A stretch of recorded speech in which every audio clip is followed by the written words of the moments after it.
Welcome to Fraud Friday. I'm Bob Coleman. Today we're talking PPP loan fraud from the lender's perspective. Blue Acorn, a fintech described lender, lent over $12 billion in PPP funds for small business to alleviate the impact of COVID-19 Main Street closures. Blue Acorn pocketed $1 billion in fees. What were those fees for? To make sure the government wasn't being defrauded by these applicants. That was the stopgap. And the government said, we're willing to pay you a fee for that. Unfortunately, Blue Acorn, specifically Stephanie Hockridge, failed to live up to the terms of the deal and, in fact, exasperated the fraud. June 20th, she was found guilty of wire fraud, loan fraud. Now, one count, there were 5 counts that she was tried on. 4 came back not guilty. She was found guilty on 1 count. The government dumbed down the case to talk about specific loans to make it very clear, you have to show beyond a reasonable doubt on specific counts, and that's what they did. She pocketed $300,000 in PPP loans herself by making up companies. We'll talk about that. And flaunted her wealth with her husband in Puerto Rico, where they bragged about, well, they didn't brag, there were videos of them in a Puerto Rican San Juan bar with piles of cash. Her husband, Nathan Reese, is going to be put on trial in August. When I refer to these fraudulent activities, I'm referring to Stephanie, who has been found guilty. Nathan obviously has the presumption of innocence, and he has this day in court to offer his defense. Let's talk about what Stephanie was specifically charged with. And here are some specific facts that I wanted to bring up. She specifically intentionally altered 1099 forms on behalf of borrowers.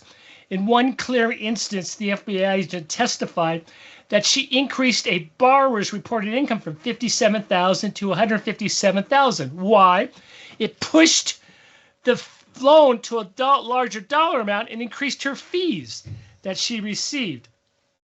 The $100,000 discrepancy was a tactic. It wasn't an error. This type of fraud inflated loan beyond eligible limits for the borrowers. Now, a lot of these PPP loans that Blue Acorn processed were legitimate. So let's not, that entire $12 billion portfolio was not all fraudulent. It's just that whenever there were shortcuts to be made, she did that. Courtroom evidence included Schedule C forms. In one key exchange, Hockridge texted, there was image manipulation tools like Photoshop that looked bad is because, quote, her husband is terrible at Photoshop, referring to a rejected tax form. The form had mismatched fonts and layout, triggering lender suspicion. Good for that lender. That's what I call the eyeball check. Does this make sense? And when you have the IRS tax returns and all of a sudden you see numbers with different fonts, that screams fraud, which in this case it was. FBI digital forensics found that Hockridge stored both authentic and fake documents on her same personal computer device. She kept clean versions for reference and modified versions for submission. Pretty tough to argue that in defense, and of course that did not work. This wasn't random. It was part of a broader document forgery strategy. Files were named and stored methodically. The structured system revealed calculated fraud, not carelessness. And a lot of these white collar things say, I'm just trying to get these loans done. But no, it was the FBI, and they have some pretty good forensic people, and they figured this out. Blue Acorn, now get this. So on top of the fees they're getting from the Treasury, it's a lot of fees, they charge an additional $300 to $1,000 for enhanced support. It was part of the PPP program. These payments were deducted from PPP loan funds. Borrowers were promised faster approval and personalized help, which included fabricating paperwork via Photoshop. Prosecutors identified these payments as illegal kickbacks tied to loan volume. This is a sad one. Her own father received $41,000 in PPP loans. He had no active business, but was told by Stephanie to claim an independent contractor status, and they invented a side job. And it was, in this case, said, oh, you know what, you are now an Uber driver, and here's 40 grand. Loan packages submitted through Blue Acorn included doctored bank statements, i.e. fraudulent, i.e. Photoshop, showing inflated balances of fake deposits. Investigators confirmed the discrepancies by comparing statements to the actual records. This is the lender. This is not a broker. This is not the borrower. This is the lender helping the borrowers to get the money. Why? So they could get the loan fees. Phantom employees. Multiple loan applications claimed employees that never existed. These phantom payroll figures inflated loan requests, especially for LLCs and Schedule C sole proprietorship borrowers. In some cases, supposed employees couldn't be matched to IRS filings or payroll systems. Why? Because they were fraudulent.